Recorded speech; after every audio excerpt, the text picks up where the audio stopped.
Moving on to breaking news to tell you about abroad. ISIS is claiming responsibility for the beheading of a British prisoner. This photo just came into our newsroom within the hour. The victim is a British aid worker. His name is David Haines. It is a threat against American allies, especially Britain, and British Prime Minister David Cameron is called out by name. It is the kind of terror threat that John Kerry spent the day addressing in Egypt. Kerry is trying to rally support for American campaign against ISIS in the Middle East, but he has struggled to get all the parties on board. It's only a matter of time before the threat of terrorism anywhere becomes a threat of terrorism everywhere. And there is good news for Kerry and the Obama administration, though.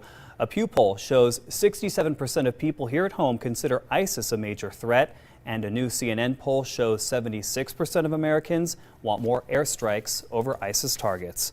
Well, the family of the first American journalist killed by ISIS is speaking out about his death this evening and pointing the finger of blame directly at the Obama administration.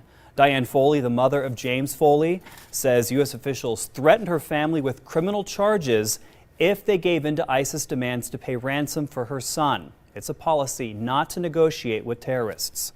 We were told we could not raise ransom, that it was illegal, we might be prosecuted.